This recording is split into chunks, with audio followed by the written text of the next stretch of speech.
Hi, I'm Coach Rochelle, and today we're going to be doing a beam workout without a beam.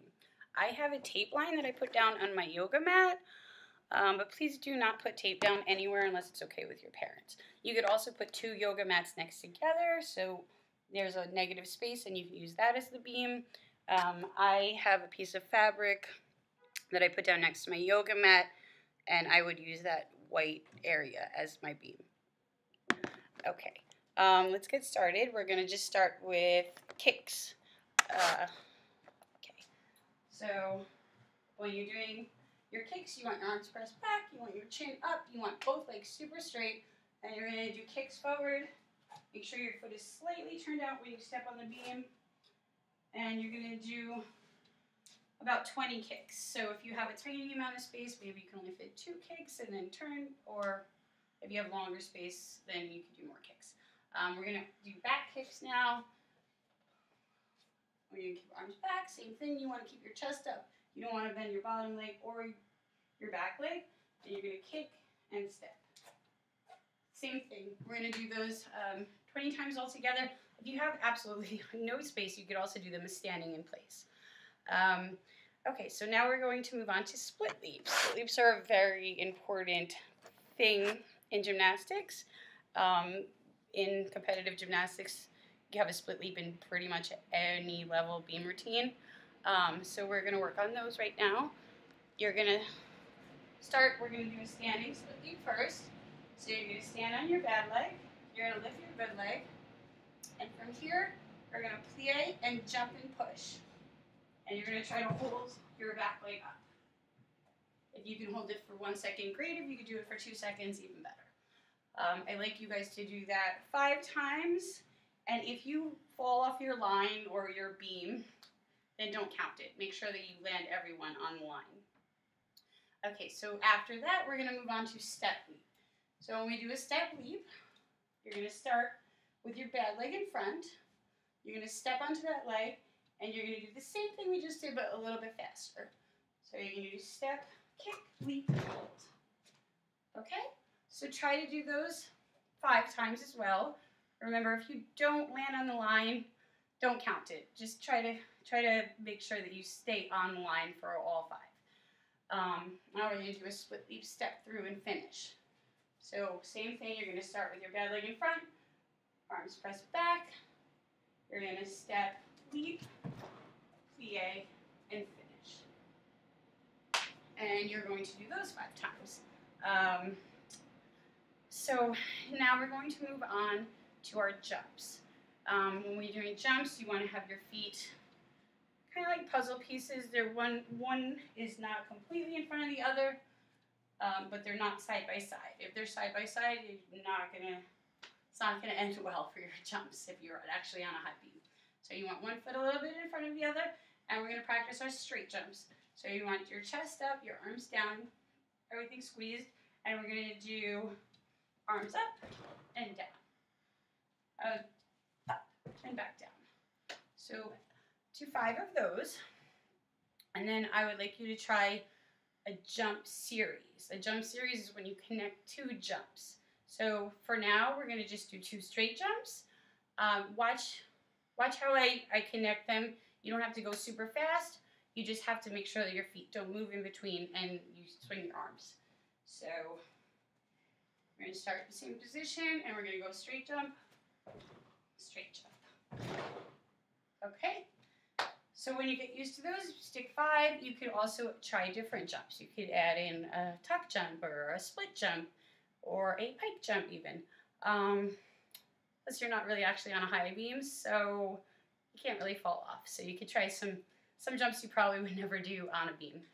I will now move on to handstands. Handstands are one of the main building blocks of all the stuff that we do on the balance beam, like the skills and all that. So you want to really make sure that you're doing it properly before you move on to the next thing. So first we're going to start with our tiger tail. So we're not going to kick up, we're not going to do anything except touch our hands and lift our back leg up and stand back up. Arms by your ears, super tight. You're going to put your hands down on the line, and you're going to pull your chest up. My arms are never going to leave the side of my ears. So I'm always going to have my arms here from the beginning of my handstand till the end, or my tiger tail. Stick 5 of those. So make sure you go pull your chest up and stay on line five times, and then you're going to move on to tiger tail handstand or L handstand. So that is when your back leg is straight up over your hands and you're in a L with your legs. So same thing, make sure your arms stay up by your ears. You're going to kick up, and when you're doing your handstands or any other skill on the beam, you want to always make sure that you can see the beam before you put your foot down. So in a handstand, when you're holding it, when you're coming out of it, make sure that you're looking at the beam so you know where to put your foot. So I would like everyone to try to stick 5 of those. Make sure that you're sticking it. Also remember that when you start, your foot should be turned out, and when you finish, your foot should be turned out. And you want your lunge to have the weight, your weight evenly distributed on both legs. So if you stuck 5 of those, we're going to move on to handstands. So same thing, same idea. You're going to do your lunge, arms by your ears. You're going to kick up, try to hold, and see the beam when you come down and finish. So try to stick 10 of those. Make sure that you're staying on the line or the beam. And then if you've done that and you feel comfortable, we can move on to side handstands. So side handstands are kind of like half a cartwheel. So it's a common dismount in competitive gymnastics. You're going to do a cartwheel sort of, but you're going to try to hold your body in the middle in an actual handstand. So your hands are going to be side by side on the beam. I will show you. So you're going to start in a lunge. I'm a righty, so I'm going to turn towards my right foot. If you're a lefty, you're going to do the other way, and you're going to turn towards your left foot. All right, so you're going to want to try to do your lunge, and then you're going to try to kick up and try to squeeze and hold the side handstand as long as you can. Let me try to show you one more time. So you're here, your hands are going to go side by side. So if you're on a beam, you would be actually holding over the edge of the beam. Here, kick up and squeeze. Okay, and your goal should be to hold that as long as you can. Try it as many times as you want. See how long you can hold it. You can make a game for yourself. See how many seconds you can hold it. Try to beat your last record. Stuff like that. So now we're going to move on to cartwheels. Cartwheels, when you do a cartwheel, you also want to see where your feet are going on the beam.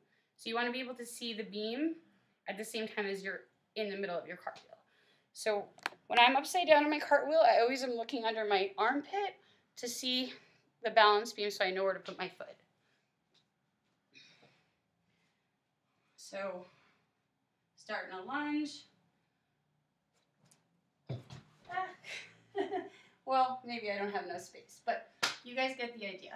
So make sure if you're doing your cartwheel that not just your feet are landing on the line, that your hands are on the line, that you're turning your feet out when you land, and that you're bringing your arms up. And make sure that you can see the line before you put your foot down.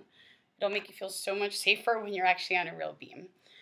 Now we're going to move on to, and if you don't feel comfortable with this, you don't have to do it. We're going to move on to a round off on the beam. So when you do a round off, you want to land with your feet. You could either land with your feet